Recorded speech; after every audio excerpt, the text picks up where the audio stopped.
یہ جو وزرو ہے یہ واو تو اور کے لیے ہے، اگرچہ ادھر اس کا اپنا واو جو ہے نا یہ درمیان سے حذف ہوا ہے، اس کا روٹ وزرا ہی ہے، اس کا روٹ وزرا ہی ہے۔ قرآن میں ایک اور جگہ ہے لا تذر ہے، اصل میں تھا وہ لا تو زر، یہ واو درمیان سے، یہ واو نہیں ہے اس کا، وہ واو جو ہے نا گیا ہے قانون سے۔ اور ضرور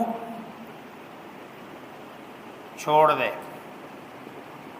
ظاہر الاثم، ظاہر گناہ، وباطنہ، اور اس کا باطن۔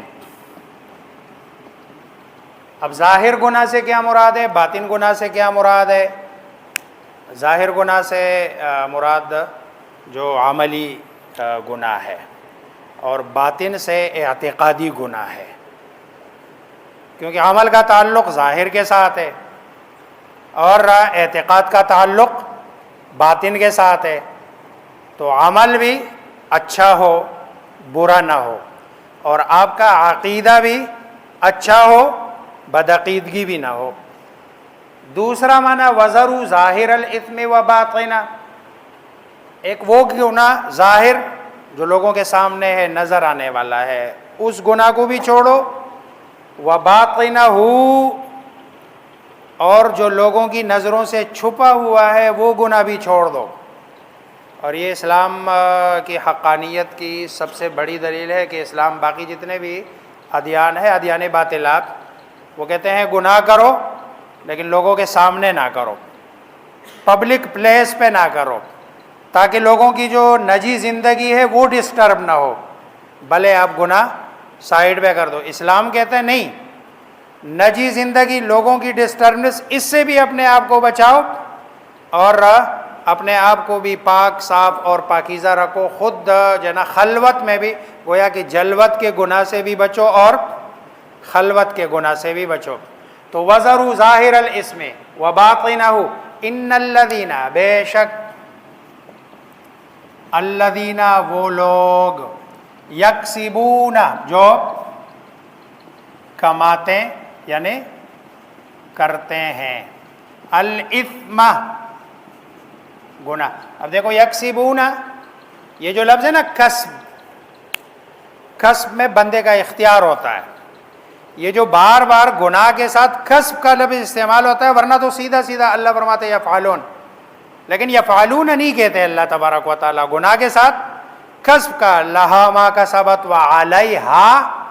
مکتسبت، یہ جو اکتساب والا لفظ استعمال ہوتا ہے، یہ بار بار یہ تنبیہ کی جا رہی ہے کہ ہر وہ عمل جو تم کرتے ہو وہ تمہارے اپنے اختیار کے ساتھ ہے، بے اختیاری میں نہیں ہے، اور گناہ اور ثواب اس کا تعلق بھی کس کے ساتھ ہے؟ اختیار کے ساتھ ہے، جو اختیاری کرتے ہو۔ ان الذین یکسبون الاثم، بے شک وہ لوگ جو کرتے ہیں گناہ، سیجزون، سا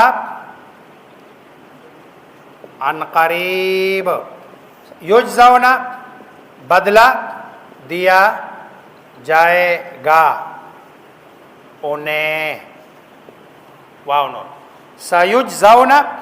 عن قریب بدلہ دیا جائے گا انہیں، بما، کس کا؟ اس کا، کانو جو وہ برائی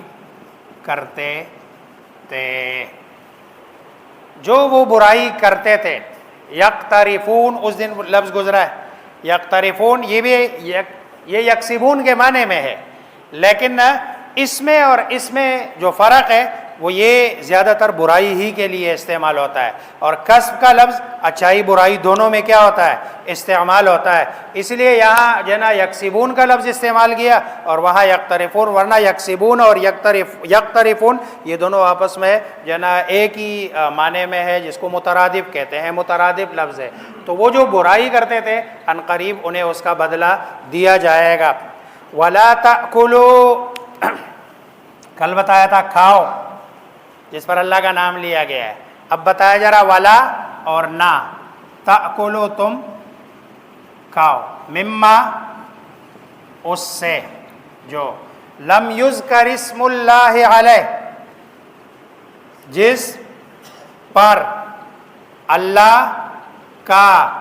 نام یذکر لیا نہیں، جس پر اللہ کا نام نہیں لیا گیا ہو۔ اب اللہ کے نام نہ لینے کی دو صورتیں ہیں،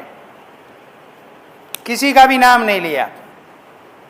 کسی کا بھی نام نہیں لیا اور ذبح کر دیا، تب بھی نہیں کھایا جائے گا،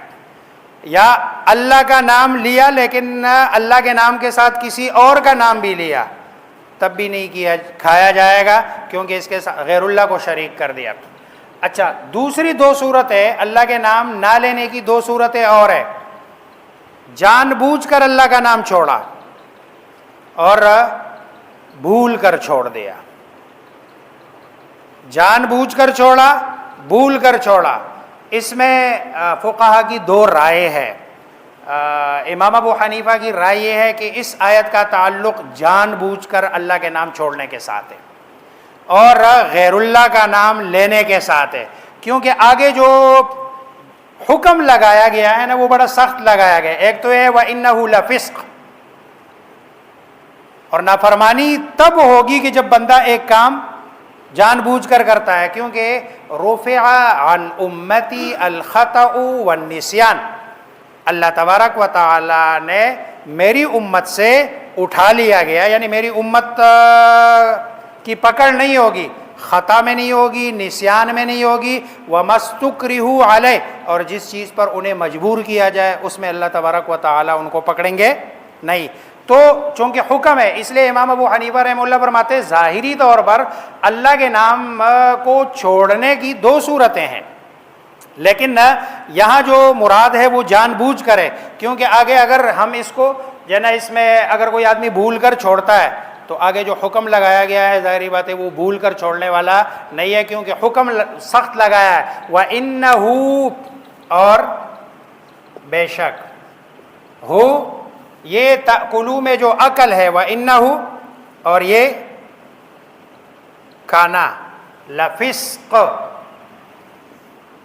برا ہے، نافرمانی ہے۔ اللہ کے نام جس پہ نہیں لیا گیا ہے ایسے جانور کا کھانا، یہ اللہ تبارک و تعالیٰ کی نافرمانی ہے۔ وَإِنَّ الشَّيَاطِينَ لَيُوحُونَ إِلَىٰ أَوْلِيَائِهِمْ، اور ان کے جو شیاطین ہے، چاہے وہ شیاطین الجن ہے چاہے وہ شیاطین الانس ہے، لَيُوحُونَ، یقیناً دل میں ڈالتے ہیں، إِلَىٰ أَوْلِيَائِهِمْ، اپنے دوستوں کی طرف، لِيُجَادِلُوا، تاکہ ان کے دوست جو دنیا میں ہے لڑے، کم، تمہارے ساتھ۔ عجیب عجیب جملے کہتے ہیں، جیسے ایک جملہ کہتے تھے تو دیکھو بھائی عجیب بات کر رہے ہیں، اور لاجیکلی وہ بات بڑی مطلب ہے مضبوط۔ وہ کہتے ہیں جس کو اللہ مارے یہ کہتے ہیں اس کا کھانا حرام ہے، جس کو بندہ مارے یہ کہتے ہیں اس کا کھانا حلال ہے۔ اب گویا اللہ کے مارے ہوئے کو یہ لوگ کمتر سمجھتے ہیں، اور جس کو یہ خود مارے اس کو یہ اعلیٰ سمجھتے ہیں، اس کے کھانے کو تو یہ کہتے ہیں جائز ہے، اور جس کو اللہ مارے یہ کہتے ہیں اس کے کھانے کو جائز۔ اب دیکھو نا لاجیکلی یہ بات کتنی مضبوط ہے کہ ایک چیز اللہ مار رہے ہیں تو اس کا کھانا جائز ہونا چاہیے، جس کو بندہ مارے اس کا کھانا نہیں جائز ہونا چاہیے۔ یہ شیاطین ان کو سکھا رہے ہیں کہ بھائی یہ اس طرح کی بات ہے۔ اب اگر جو بندہ جس کو قرآن کا نہیں پتا، جس میں اللہ تبارک و تعالیٰ کے احکامات کو نہیں پتا، رسول اللہ صلی اللہ علیہ وسلم کی احادیث اس نے نہیں پڑھی، تو اس کے لیے تو یہ لاجک بہت بڑی لاجک ہے کہ بندہ کہتے ہیں ہاں یار بات تو ٹھیک ہے لاجیکلی، حالانکہ اللہ تبارک و تعالیٰ فرماتے نہیں وَلَا تَأْكُلُوا مِمَّا لَمْ يُذْكَرِ اسْمُ اللَّهِ، جب بندہ ذبح کرتا ہے اور اس پہ اللہ کا نام لیتا ہے تو یہ در حقیقت اللہ ہی کا ذبح کیا ہوا ہے، اور اللہ تبارک و تعالیٰ کے حکم کی کیا ہو رہی ہے، تعمیل ہو رہی ہے۔ اور دوسری جگہ اللہ تبارک و تعالیٰ وَالْمُنْخَنِقَةَ وَالْمَوْقُوذَةَ وَالْمُتَرَدِّيَةَ وَالنَّطِيحَةَ، جو کسی اور وجہ سے آفت سماویہ گر گیا، گلا گھونٹ لیا گیا، یا کسی اور وجہ سے وہ مر گیا، ظاہری بات ہے اللہ ہی، اور اس کو بھی اللہ ہی مارتے ہیں، کیونکہ دنیا میں جتنی بھی چیزیں ہیں جو ہے نا وہ اللہ ہی مارنے والے ہیں، لیکن نہ کن اسبابوں کے ساتھ مارے ہوئے چیز کا کھانا جائز اور کن اسباب کے ساتھ مارے ہوئے چیز کا کھانا جائز نہیں ہے، یہ حکم کس نے دیا؟ اللہ تبارک و تعالی نے۔ وَإِنَّ الشَّيَاطِينَ، اور بے شک شیاطین، لیوحون، یقیناً، یوحون، میں نے اس دن بھی بتایا تھا یہ لفظ بھی وحی والا ہے، وحی اور جمع ہے لیوحون، دل میں ڈالتے ہیں، الی اولیائہم، اپنے دوستوں کی طرف، کیوں؟ لیجادلوا، تاکہ وہ، یعنی جمع، لڑے۔ کون لڑے؟ یہ اولیاء، شیاطین کے جو اولیاء ہے وہ لڑے، کم، تمہارے ساتھ، تم سے لڑے، اور لاجک دے کر جو ہے نا تمہیں سمجھانے کی کوشش کرے، لیکن تمہارا کیا ہے؟ وَإِنْ أَطَعْتُمُوهُ، اور اگر تم نے کہا مانا، تم نے اطاعت کی، ہم، ان کی، انکم لمشرکون، انکم لمشرکون، تم کیا ہو جاؤ گے؟ مشرک ہو جاؤ گے، اللہ کے ساتھ شریک ٹھہرانے والے ہو جاؤ گے۔ کتنا بڑا سخت حکم لگایا ہے کہ بھائی ان لوگوں کی جو اللہ کے حکم کے مقابلے میں اپنی لاجکیں پیش کرتے ہیں، اپنی دلیل لاتے ہیں، ظاہری نقشے میں اس کی بات بڑی اچھی ہوگی، لیکن اللہ اور رسول کے جنا فرمان کے خلاف ہے، ان کی اطاعت کرنے والا وہ مشرک ہے اور اللہ تبارک و تعالیٰ کا نافرمان ہے۔ اللہ مجھے آپ سب کو سمجھنے جی وَذَرُوا ظَاهِرَ الْإِثْمِ وَبَاطِنَهُ، اور چھوڑ دے کھلے گناہ کو اور جو ہے نا پوشیدہ گناہ کو، ظاہر گناہ کو، پوشیدہ گناہ کو۔ إِنَّ الَّذِينَ يَكْسِبُونَ الْإِثْمَ، بے شک وہ لوگ جو کرتے ہیں گناہ، سَيُجْزَوْنَ بِمَا كَانُوا يَقْتَرِفُونَ، ان قریب انہیں بدلہ دیا جائے گا اس کا جو وہ کرتے ہیں۔ وَلَا تَأْكُلُوا مِمَّا لَمْ يُذْكَرِ اسْمُ اللَّهِ عَلَيْهِ، اور نہ کھاؤ تم اس میں سے جس پر اللہ کا نام نہ لیا گیا ہو۔ وَإِنَّهُ لَفِسْقٌ، اور بے شک یہ برائی ہے۔ وَإِنَّ الشَّيَاطِينَ لَيُوحُونَ إِلَىٰ أَوْلِيَائِهِمْ، اور بے شک شیاطین یقیناً ان کے اپنے دوستوں کے دل میں ڈالتے ہیں، لیجادلوکم، تاکہ وہ لڑے تمہارے ساتھ۔ وَإِنْ أَطَعْتُمُوهُمْ، اور اگر تم نے کہا مانا ان کا، إِنَّكُمْ لَمُشْرِكُونَ، یقیناً تم کیا ہو؟ مشرک ہو۔